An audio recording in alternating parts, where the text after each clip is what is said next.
Bienvenidos al conversatorio La Mujer en Macondo con las doctoras Nadia Celes y Mercedes Ortega. Creo que esta noche van a tener ustedes un conversatorio un poco diferente de los que hemos venido escuchando en los últimos días, cada cual a su manera extraordinario, revelador, pero creo que en esta ocasión va a ser, además de todo eso, poético a su manera, sorprendente e incluso un poquito desafiante, me atrevo a decir, y es bueno que así sea de vez en cuando se trata de la obra de un gran escritor y un héroe de la literatura colombiana. Al estudiar La Mujer en Macondo, las doctoras Celis y Ortega se han concentrado más en la representación de las mujeres en la obra de García Márquez como encarnación de los imaginarios culturales de los que se nutre el escritor, valiéndose de estudios de género, entre otras perspectivas, que permitan develar las consonancias entre el mundo de la ficción y la cultura regional, en particular en lo que se refiere a las expectativas dominantes en torno a las mujeres, sus cuerpos y su sexualidad. Entre algunos trabajos representativos, la doctora Celis tiene reflexiones muy interesantes en un texto llamado Mujer en Macondo, una charla que ofreció en septiembre en París, donde se introduce a grandes rasgos el proyecto de un libro en el cual está trabajando sobre realismo íntimo. Oigan bien, no es realismo mágico, es realismo íntimo. Género, amor y poder en García Márquez. También tiene un trabajo sobre las niñas en García Márquez y variedad de ensayos sobre asuntos de género, cuerpos y poder en el Caribe. La doctora Ortega tiene un ensayo muy pertinente, del cual hablaremos luego, sobre Ángela Vicario, publicado en el libro El legado de Macondo, editorial Universidad del Norte, que está saliendo en la feria, y no exactamente sobre el tema, pero con vínculos muy relevantes, un artículo Triunfos y fracasos de la premodernidad y la modernidad en 100 años de soledad, y en diciembre llegaban las brisas. Ahora, La Mujer en Macondo, como decía ayer el traductor de Gabriel García Márquez al chino, Fan Ye, que no sé si está aquí, pero lo vi en la charla anterior, hay tantos Macondos como lectores o como imaginarios personales o colectivos. La mujer en esa aldea mítica, literaria, la mujer en el realismo mágico, en Aracataca, el Caribe colombiano, en Colombia, en Latinoamérica, en los países del tercer mundo, etcétera. Pero podríamos definir Macondo, y aquí se nos iría la charla, pero para circunscribir un poco el tema, quisiera que habláramos de las mujeres en la obra de Gabriel García Márquez, y muy particularmente en 100 años de soledad, como encarnación de los imaginarios culturales en los que se nutría el escritor. Entonces voy a empezar por preguntarle a ambas qué se puede entender por el título que se le ha dado al conversatorio, La Mujer en Macondo.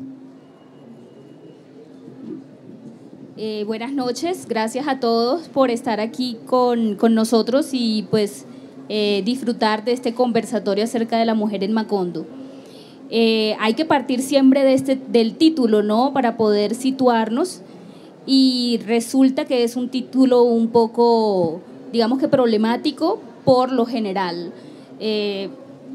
La primera impresión que uno tiene, de pronto la reacción más fácil sería irnos, bueno, no sé si más fácil, pero la primera reacción sería irnos por analizar las mujeres que rodearon a García Márquez en su vida, es decir, todo lo que se ha dicho acerca de la madre, la abuela, la misma esposa, las tías, el gran papel que estas mujeres jugaron en la vida del niño, sobre todo, que fue Gabriel García Márquez, y cómo esto luego se plasmó en su obra.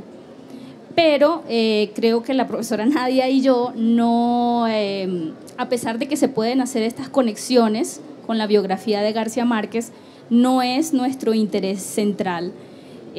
Más que todo nosotros estamos interesadas en analizar a los personajes femeninos, pero por supuesto teniendo en cuenta que son representaciones de mujeres del contexto de García Márquez, del contexto inmediato, efectivamente, de su familia, de sus amigas, de las mujeres que conoció a lo largo de su vida, pero también de todas las mujeres, como tú lo acabas de decir, del Caribe colombiano sobre todo, pero también se ha hablado de este Macondo que también representa a Latinoamérica de manera general, ¿no?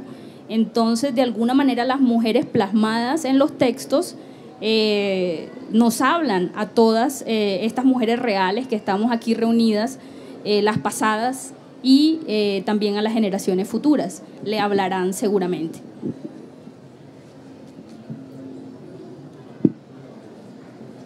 Bueno, cabría agregar además que cuando pensamos en la mujer en Macondo tenemos que ubicarnos en relación con unas lecturas que ya han sido, digamos, las lecturas canonizadas o dominantes en torno a la representación femenina en García Márquez, y que cabe revisar de acuerdo con, de pronto, otras herramientas o estrategias de lectura y de interpretación, que es un poco lo que también Mercedes y yo intentamos traer, pensada desde una concepción de los estudios de género, de estudios de feministas contemporáneos, hasta qué punto siguen siendo vigentes estas lecturas, que las tendencias básicas, si pensamos específicamente en 100 años de soledad, han sido pensar en las matriarcas como emblemáticas del poder de la madre y del poder femenino, y además se ha relevado muchísimo la libertad aparente en la sexualidad de algunos de sus personajes, y creo que esos son un par de los mitos que toca definitivamente reconcebir, hasta qué punto llega el poder de la madre y hasta qué punto hay realmente liberación sexual en ninguno de los personajes de García Márquez, ¿no? Entonces, esa sería, por ejemplo, una de las primeras invitaciones cuando pensamos en revisar a la mujer en Macondo. Claro, la mujer en 100 años de soledad específicamente tenemos a Úrsula Iguarán, Remedios la Bella, Petra Cotes, Pilar Ternera, etcétera, etcétera. Personajes muy disímiles unas de otras. Entonces, ¿qué clasificación propondrían ustedes para las mujeres en 100 años de soledad? Nos reímos porque ni Mercedes y yo no logramos todavía ponernos de acuerdo sobre cuál es la clasificación. Y personalmente creo que prefiero no hacer mi propia clasificación. Lo que sí me parece importante es remarcar cuál es la clasificación que hace el autor implícito, el narrador de la novela. Y creo que esa clasificación podría organizarse en función de la sexualidad de las mujeres. Y en ese sentido, el autor es también producto de su tiempo y representa una serie de imaginarios culturales que desafortunadamente todavía continúan determinando la clasificación más cotidiana de las mujeres, ¿no? Entonces, podemos decir que las mujeres en 100 años de soledad, este es mi resumen personal, están clasificadas en relación con cómo usan su sexualidad. Y eso, por supuesto, en referencia al deseo del hombre y a las expectativas sexuales del hombre, en una economía muy patriarcal del deseo. Por ejemplo, hay mujeres que son las vírgenes, que son las mujeres que son potencialmente casables, que son las mujeres que son dignas de convertirse en esposas. Están en un segundo nivel las madres, que también están clasificadas por su sexualidad, pero que es una sexualidad reproductiva en función de mantener el linaje, etcétera, y que son las que pueden caber dentro del espacio de lo doméstico y tener, digamos, este estatus de la mujer respetable, ¿cierto? Y están otras mujeres que son las mujeres de la sexualidad de uso, ¿cierto? Que son estas mujeres que en algunas ocasiones se han pensado como más libres en su ejercicio de la sexualidad, como Pilar Ternera o Petra Cotes, pero que si lo miramos un poquito más de cerca nos vamos a dar cuenta que sigue siendo una sexualidad al servicio del hombre y que además se ejerce con cierta libertad, pero que el precio que se paga por eso es la pérdida de prestigio y de estatus y una condición social de desmejoramiento, digamos, mientras que la esposa formal es la que recibe este otro estatus, pese a que algunas de estas mujeres, en particular Pilar Ternera, son también madres, ¿no? Pero son la madre biológica, pero no la madre simbólica. Bueno, antes de pasar a otro tema, quisiera que ahondaran un poco en eso que acabas de nombrar, de la virginidad, la importancia de conservar la virginidad, llegar vírgenes al matrimonio, y si no se ha logrado llegar, tratar de ocultar que no se ha llegado, que eso aparece frecuentemente en las obras de García Márquez. Antes, si no te importa, yo creo que Mercedes sí tenía una clasificación. Bueno, muy bien. No, bueno, es un tema de discusión y yo estoy de acuerdo con Nadia en el sentido de que cada uno de nosotros que lee a García Márquez debe hacer su propia clasificación, ¿sí? No hacer el corte y pegue de las clasificaciones que otros han hecho, sino ver cómo esas mujeres nos hablan, pues, a cada una de nosotras o de nosotros. Habría para mí una clasificación muy general entre las mujeres digamos, que se adaptan por completo a los estereotipos de la mujer que imperan, que se encuentran a gustos con estos papeles que la sociedad nos impone y que y a veces piensan de pronto en rebelarse, pero que no lo hacen. A veces lo expresan en forma de cantaletas, por ejemplo, de ay, yo qué hago aquí limpiando y nadie me presta atención, en fin, como la misma Úrsula o Fernanda del Carpio. Pero hay otras mujeres que no se adaptan a esos estereotipos, que nosotros hemos llamado de alguna manera, bueno, yo he llamado las inconformes. Estas mujeres inconformes, dentro del ciclo de Macondo, a veces expresan esa subversión, expresan ese desacuerdo. Por ejemplo, no llegan vírgenes al matrimonio, o sea, se adueñan de su sexualidad y dicen, no, yo no voy a hacer esto que me están obligando a hacer, sino que yo voy a entregarme al hombre que yo quiera.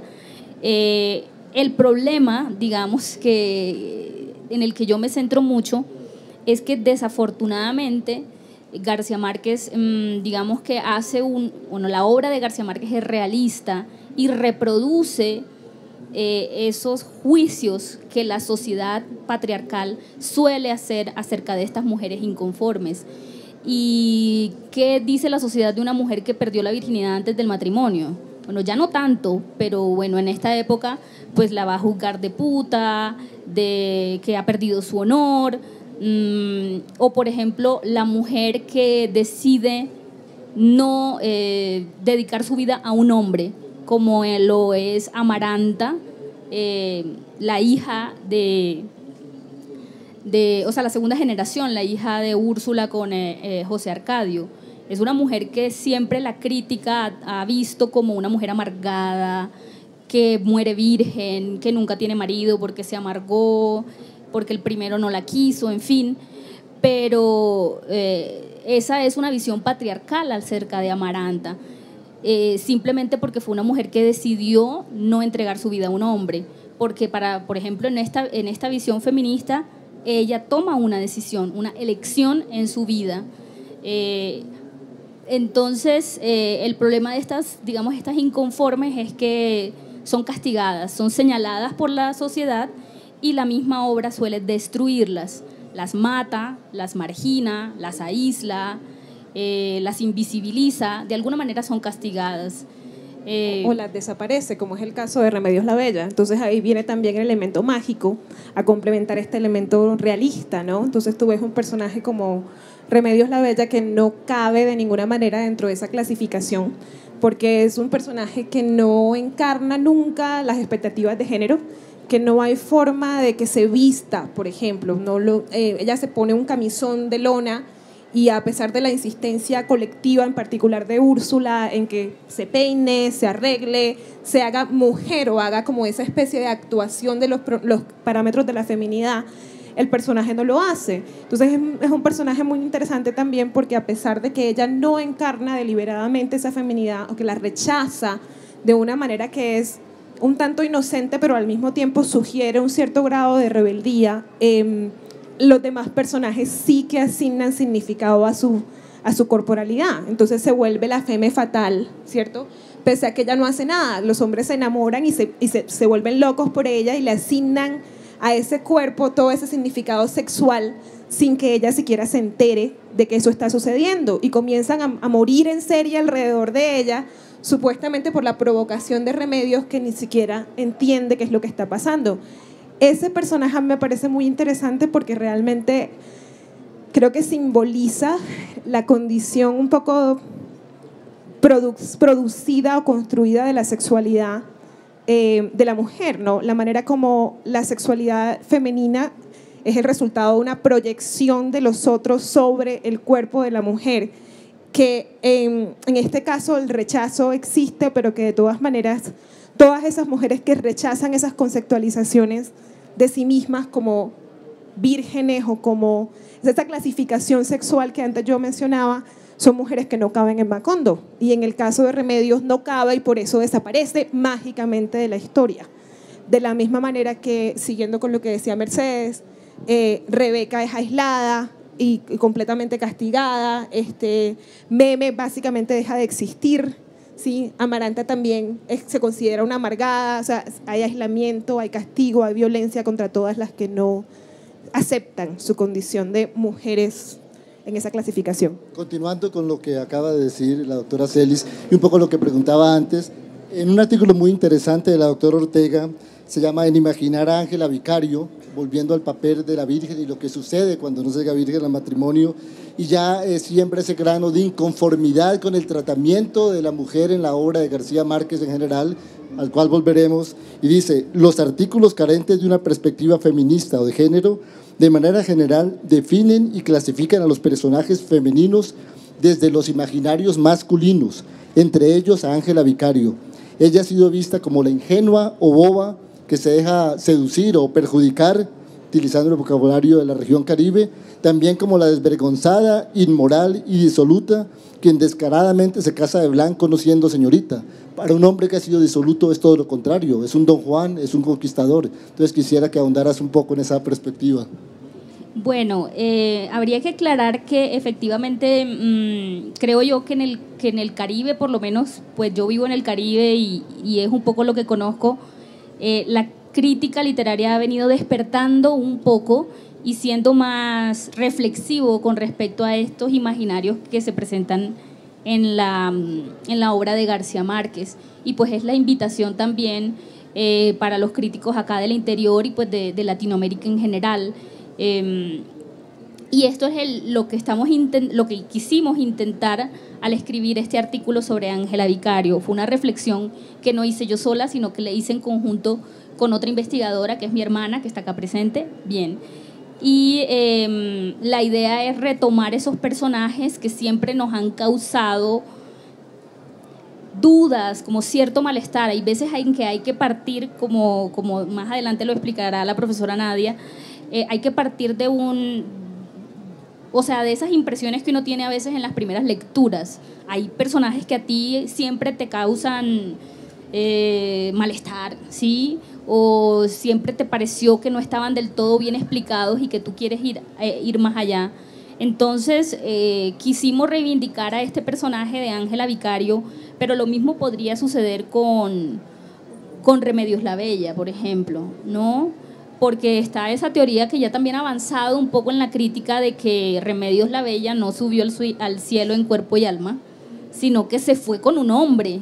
O sea, ella también se entregó, o sea, perdió su virginidad y la mamá inventó este cuento de que se fue, ¿no?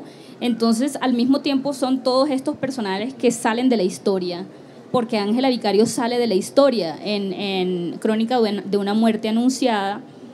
Y la crónica se basa más que todo en la víctima, que es Santiago Nazar. Entonces la víctima es Santiago Nazar y no es la pobre Ángela que todo el mundo vilipendió y todo el mundo pues trató de quién sabe qué, de asesina, porque hasta de asesina, la culpan de la muerte de Santiago. Entonces a veces García Márquez, las obras de García Márquez dejan a las mujeres como en la mitad de la historia. Y uno quiere, como mujer, sobre todo, quiere saber más, ¿sí?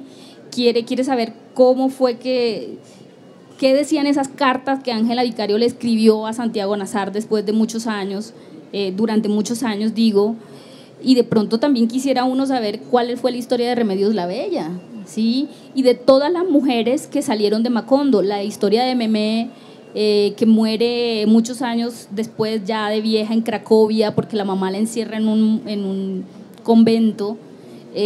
Santa Sofía de la Piedad es otra de las mujeres muy poco estudiadas en la obra de García Márquez que se va de Macondo, ¿no? Abandona todo. Sí. Que es interesante también en el caso de Santa Sofía de la Piedad traer a colación también el tema de raza y de clase, que ha sido muy poco explorado también, porque no todas las mujeres son tratadas con la misma deferencia ni con la misma consideración.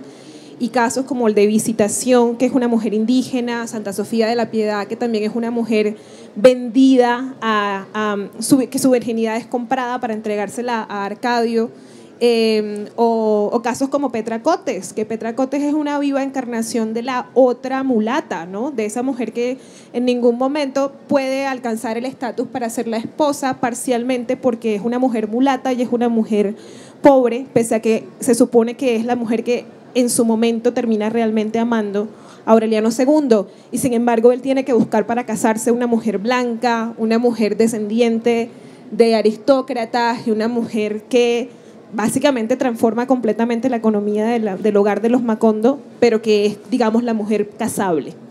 Ahora, ya para entrar al meollo del asunto, yo creo que un punto que va a ser álgido y que yo creo que va a causar reflexiones en muchos de los presentes y espero que muchos de los ausentes. Hablaba yo con la doctora Celis Ortega, no deja de ser irónico o tal vez incluso apropiado que un diálogo en que se habla del universo masculino y femenino tan separado en las obras de García Márquez y de las perspectivas críticas desde el masculinismo, por decirlo así, y el feminismo tenga lugar en una gallera, donde están excluidas las mujeres. Yo no he estado nunca en una gallera, pero entiendo que solo permiten a cierto tipo de mujeres. Definitivamente no la buen día. Sí. A ver, yo estaba pensando antes de entrar en la ironía de esto, porque mi lectura personal del ciclo de violencia que destruye Macondo es que el origen de ese ciclo de violencia empieza precisamente en la gallera. Y empieza en la gallera en el momento en el que José Arcadio Buendía, después de que gana la pelea de gallos, Prudencio Aguilar lo acusa de no ser suficientemente hombre, le dice, bueno, estaría bueno que el gallo le hiciera el favor a tu mujer, ¿no? Porque se ha rumoreado ya que él no ha tenido relaciones con Úrsula. Y el resultado de esa acusación es que José Arcadio comete 2 actos violentos, y son 2 actos violentos que implican la confirmación pública de su masculinidad. El primero de ellos es un asesinato, tiene que matar a Prudencio Aguilar, y el segundo de ellos es una violación, porque de hecho él vuelve a la casa con la lanza, la pone enfrente de Úrsula y básicamente la obliga a tener la relación sexual que Úrsula ha estado tratando de impedir. Y a mí me parece que ese es el origen de todo el ciclo de violencia y es el origen también de la soledad, porque otra de las cosas interesantes de 100 años de soledad es que todas las relaciones sexuales o amorosas son relaciones de dominación. Entonces, cuando hablamos de la mujer en Macondo, no podemos dejar de hablar del hombre en Macondo y de la masculinidad de los macondinos. Y la masculinidad de los macondinos está toda construida, específicamente de los Buendía, en torno a la necesidad de dominar. Y esa necesidad de dominar, que es la que genera ese primer acto, esos 2 actos violentos, continúa siendo la necesidad de dominar que los lleva a la guerra, que los lleva a todo tipo de confrontaciones y que en su momento, y que no les permite amar, ¿no? O sea, no pueden amar si no controlan. Entonces, a mí me parece que ese ciclo violento de Macondo empieza en la gallera. 100 años de soledad y la imposibilidad de amar. ¿Qué negaciones? ¿Quiere añadir la doctora Ortega? Sí, no, con respecto a el espacio en el que estamos, ¿no?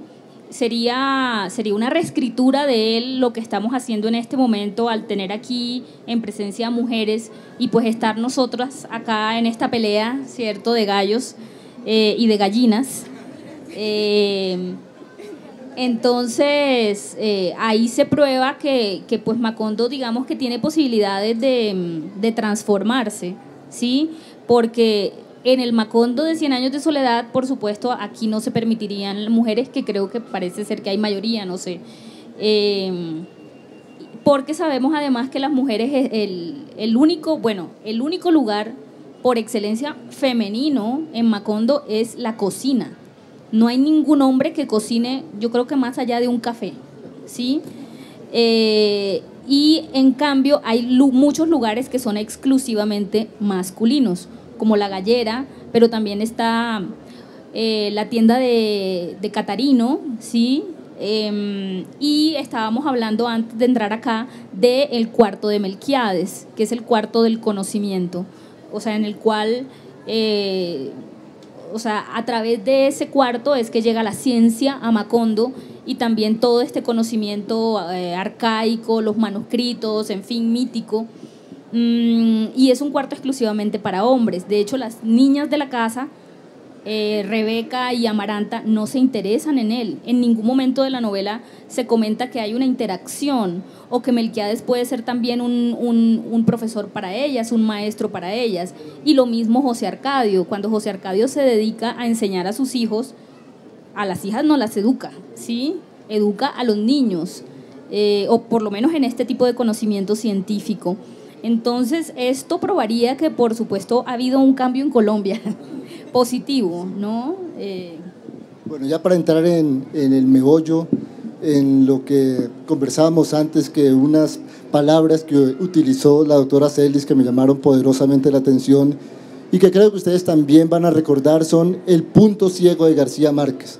En un ensayo llamado o el libro que está preparando sobre el realismo íntimo, Gabo y el poder en clave de género, empieza por afirmar que así como Gabo o García Márquez tuvo una visión muy amplia socialmente hablando, políticamente hablando, fue un hombre que defendió las causas de pueblos oprimidos, que defendió el derecho de la Revolución Cubana, que defendió las clases trabajadoras y que se consideró hasta ya muy avanzada edad, yo creo que casi siempre un hombre socialista en el término de la acepción del término más como ideal político. Sin embargo, dice, después de darle todo el crédito que se merece nuestro Nobel de Literatura, sigue con estas palabras que yo creo que son unas palabras que ponen la conversación realmente en su punto más álgido. La implacable irreverencia de sus narradores contra las bases económicas y morales de las jerarquías sociales no se extiende hacia un ataque de los privilegios masculinos o un cuestionamiento de la subordinación de las mujeres. Este hecho es desestimado por la mayoría de sus lectores y críticos, incluso entre aquellos que han estudiado sus personajes femeninos, en su mayoría seducidos por la autoridad doméstica de las matriarcas o la aparente libertad sexual de personajes como las amantes o las prostitutas. Sorprende la dominante miopía ante la explotación que éstas padecen, a menudo en nombre de su devoción a amantes, maridos y hijos. ¿Fue el poder patriarcal el punto ciego de García Márquez? ¿Es el punto ciego de sus lectores y críticos?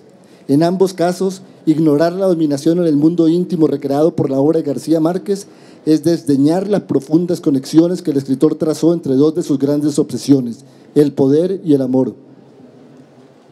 Bueno, una de las cosas que yo estoy intentando hacer es conectar cómo funciona el poder a nivel público, que es evidentemente una de las obsesiones de García Márquez y que ha sido también uno de los puntos más estudiados por sus críticos, y el poder a nivel íntimo. ¿Cómo podemos pensar nosotros las estructuras de dominación cuando no se piensan solamente a nivel de las relaciones socioculturales? Por ejemplo, en el caso de 100 años de soledad, es bastante claro y ha sido bastante estudiado cómo existen una serie de fuerzas externas que en su momento van transformando las dinámicas internas de Macondo y que traen violencia. Entonces hay un momento en el que llega el Estado, entonces llega el corregidor y eso inmediatamente genera todas las disputas entre los partidos que en su momento llevan a la guerra, por ejemplo, o el momento en el que llegan las bananeras, ¿no? Y entonces viene el neoimperialismo y vienen otra vez todas estas fuerzas económicas que transforman totalmente a Macondo y se les asigna violencia sin ninguna duda. Mi teoría, como les decía hace un rato, es que la violencia se genera desde adentro también, ¿no? Que con ese impulso de dominación empieza la violencia en Macondo y que no vamos a poder entender realmente cómo funciona el poder si no somos capaces de conectar esa necesidad de control y dominio en el mundo íntimo de las relaciones de pareja, de las relaciones de familia, con esas otras fuerzas desde afuera. Y que esa fue una tarea que dejó incompleta García Márquez, ¿no? Entonces, parcialmente porque compartía muchos de los sistemas de creencias y muchas de las representaciones de las mujeres de alguna forma delatan que había una coincidencia entre su visión del mundo y la visión de su contexto, pero parcialmente también porque nosotros, yo creo como lectores, la impresión que he tenido recientemente es que vamos evolucionando también, que cada vez leemos de manera un poco diferente y con más distancia, pero sus primeros lectores al menos compartíamos también esos sistemas de creencias. Entonces, en la medida en que nosotros coincidimos con la visión como se presenta de la feminidad, nos resulta muy difícil cuestionar esos papeles que son asignados dentro del texto. Entonces, a mí me interesa mucho ese punto ciego, pienso que es una cosa para explorar, pero como les digo, me interesa tanto más la ceguera de los lectores y de los críticos, y que salgamos de esa ceguera y que comencemos a pensar en el texto, entrar desde otras lecturas para aprovechar ese mundo increíble que nos legó a través de la exposición de Macondo y de sus obras posteriores García Márquez, porque una de las cosas que no podemos de ninguna manera olvidar es que él es un autor profundamente honesto. Entonces todo está allí, todas las fuentes, todas las maneras como funciona el poder de ese engranaje más íntimo hacia cómo funcionan en el nivel público están en el texto. Somos nosotros los que de alguna manera también hemos perdido el rumbo en la lectura o hemos privilegiado ciertos tipos de lectura y no hemos entrado en esas otras claves. Sí, yo quisiera, ya me avisan que quedan solo 10 minutos y quisiera dejar siquiera los 5 últimos minutos para las personas que quieran intervenir, porque desde luego en una feria en homenaje a García Márquez, más que merecido, el más grande autor que ha dado tal vez Latinoamérica. De hecho, hace poco terminé la traducción de una nueva biografía y su autor, Irán Stavans, dice que las dos grandes obras de la literatura en español de todos los tiempos son El Quijote y 100 años de soledad, y que El Quijote es y que 100 años de soledad es superior en cuanto a su ejecución. Entonces esto agrega una dificultad a cuestionar cualquier punto sobre García Márquez, porque lo hemos convertido en un ídolo, en un pedestal, del cual no se puede hablar mal, al cual no se puede juzgar, en nuestro San Gabriel. Entonces, en una feria dedicada, poder decir que es su punto ciego y que además el tratamiento de la mujer puede no ser un ejemplo para las nuevas generaciones, sobre todo de adolescentes y de niñas, pues puede sonar un poco irreverente, y quisiera que también participaran los asistentes. ¿Algo más para antes de darle la palabra a los asistentes? Sí, de pronto yo sí quisiera hacer un comentario allí de que, bueno, definitivamente este universo de las mujeres de García Márquez es muy complejo, pero yo creo que, bueno, no hay que hablar de pronto del nivel de conciencia, uno no sabe si él lo sabía o no, pero a mí me parece que él dejó unas pistas de interpretación, y hablábamos ahorita de que mucha gente a veces no vuelve sobre el final de Macondo y no se da cuenta de que Macondo fue destruido. García Márquez destruyó Macondo porque consideró que esas estirpes no merecían vivir, porque no sabían amar, porque eran insolidarios, y nosotros seguimos construyendo este Macondo mítico cuando ya se nos dijo que había que acabarlo, ¿sí? Tanto a los hombres como a las mujeres macondianas. O sea, no hay que permitir que nuevas niñas sean casadas apenas se les comienzan las reglas, o que el marido viole a la mujer, o que un padre deje a morir a su hijo recién nacido porque se lo comen las hormigas. Perdón, o que un hombre de 89 años para celebrar sus 90 pida a una virgen de 14 años. Entonces García Márquez ya dijo que eso no, es decir, él lo construyó una torre gigantesca y luego la destruyó, y de pronto entonces somos nosotros los lectores los que hemos quedado un poco ciegos y maravillados con el parapeto, y no hemos entrado de pronto a estudiarlo más en profundidad, que sería efectivamente el legado que estamos construyendo y que hay que hacer con las nuevas generaciones, ¿sí? Las niñas de ahora no pueden creer que ser una madre resignada es lo único que tienen por, o sea, como opción, pues, que van a ser Úrsulas o que van a ser Amarantas. No, o sea, hay muchas otras posibilidades de ser. O sea, habría que revisarlas para tomar como lo edificante de ellas y a partir de ahí construir mucho más. Muy bien, tenemos 5 minutos para preguntas o comentarios del público. ¿Quién tiene el micrófono para llevarle? Primero allá arriba y luego hay 2 preguntas a este lado. Luego una cuarta de Ariel Castillo, y creo que no nos va a quedar tiempo para muchas más. Hola, buenas noches. Quería de pronto preguntarles acerca de Rebeca, que nunca escuché que habláramos mucho de ella y resulta que terminó como muy sola en 100 años de soledad. y escucharlas hablar no solo de las mujeres en Macondo, sino también de las mujeres en el amor en los tiempos del cólera, que sí que son otro grueso de mujeres con muchas características diversas y también con mucho carácter, ¿no? Una pregunta muy densa que vamos a tener que sintetizar. Pues yo voy a remitirme a la segunda, pero voy a contestar en la versión corta. Es un tema sobre el que también lo he escrito. La segunda pregunta, que es en el amor en los tiempos del cólera.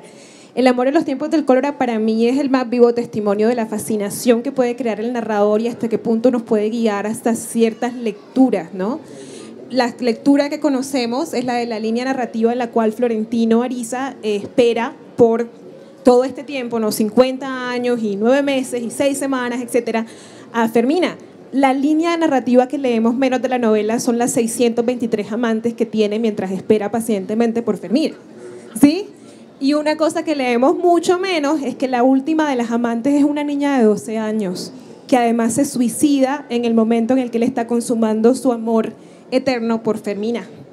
Eso personalmente a mí me toca mucho porque es el origen de mi libro, que por cierto los invito a quedarse para un conversatorio después de esta sesión, a La rebelión de las niñas, en donde estudio precisamente el silencio de las niñas en la obra García Marquina y en otras obras del Caribe.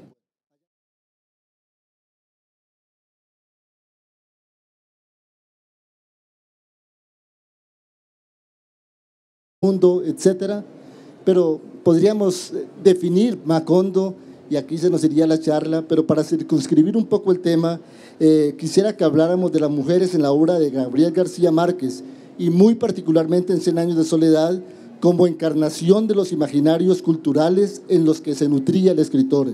Entonces voy a empezar por preguntarle a ambas qué se puede entender por el título que se le ha dado al conversatorio, La mujer en Macondo. Buenas noches, gracias a todos por estar aquí con nosotros y pues disfrutar de este conversatorio acerca de la mujer en Macondo.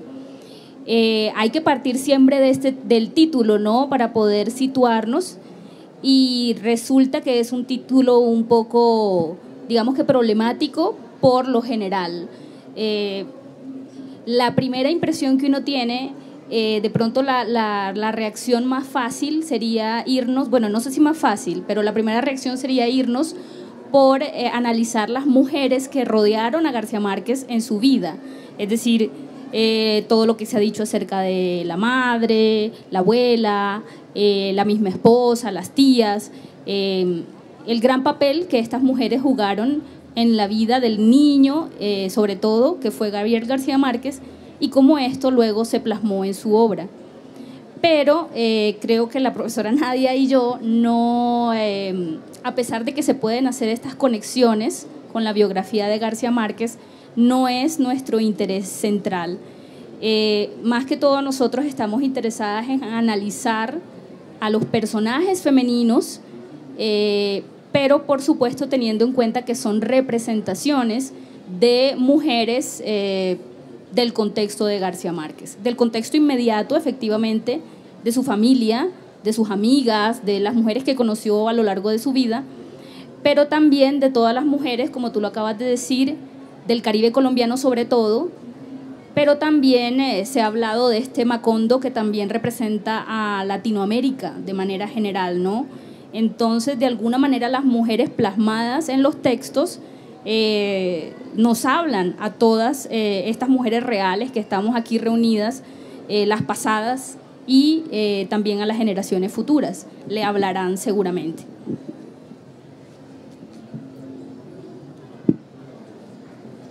Bueno, cabría agregar además que cuando pensamos en la mujer en Macondo tenemos que ubicarnos en relación con unas lecturas. Entre algunos trabajos representativos, la doctora Celis tiene reflexiones muy interesantes en un texto llamado Mujer en Macondo, una charla que ofreció en septiembre en París, donde se introduce a grandes rasgos el proyecto de un libro en el cual está trabajando sobre realismo íntimo. Oigan bien, no es realismo mágico, es realismo íntimo. Género, amor y poder en García Márquez. También tiene un trabajo sobre las niñas en García Márquez y variedad de ensayos sobre asuntos de género, cuerpos y poder en el Caribe. La doctora Ortega tiene un ensayo muy pertinente, del cual hablaremos luego, sobre Ángela Vicario, publicado en el libro El legado de Macondo, editorial Universidad del Norte, que está saliendo en la feria, y no exactamente sobre el tema, pero con vínculos muy relevantes, un artículo Triunfos y fracasos de la premodernidad y la modernidad en 100 años de soledad, y en diciembre llegaban las brisas. Ahora, la mujer en Macondo, como decía ayer el traductor de Gabriel García Márquez al chino, Fan Ye, que no sé si está aquí, pero lo vi en la charla anterior, hay tantos Macondos como lectores o como imaginarios personales o colectivos.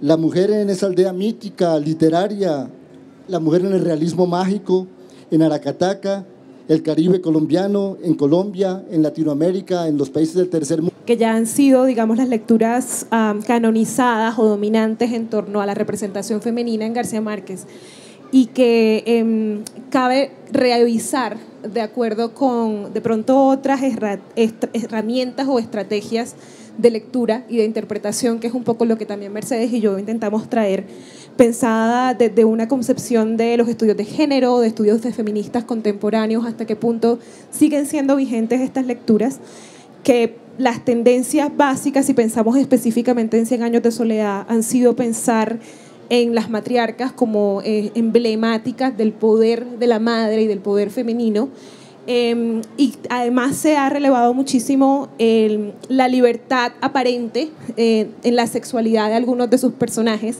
y creo que esos son un par de los mitos que toca definitivamente reconcebir, hasta qué punto llega el poder de la madre y hasta qué punto hay realmente liberación sexual en ninguno de los personajes de García Márquez, ¿no? Entonces, esa sería, por ejemplo, una de las primeras invitaciones cuando pensamos en revisar a la mujer en Macondo.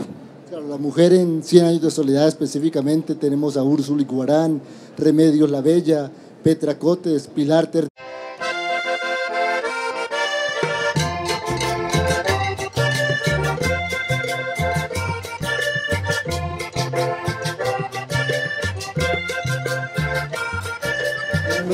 Bienvenidos al conversatorio La Mujer en Macondo con las doctoras Nadia Celes y Mercedes Ortega. Creo que esta noche van a tener ustedes un conversatorio un poco diferente de los que hemos venido escuchando en los últimos días, cada cual a su manera extraordinario, revelador, pero creo que en esta ocasión va a ser, además de todo eso, poético a su manera, sorprendente, e incluso un poquito desafiante, me atrevo a decir, y es bueno que así sea de vez en cuando se trata de la obra de un gran escritor y un héroe de la literatura colombiana.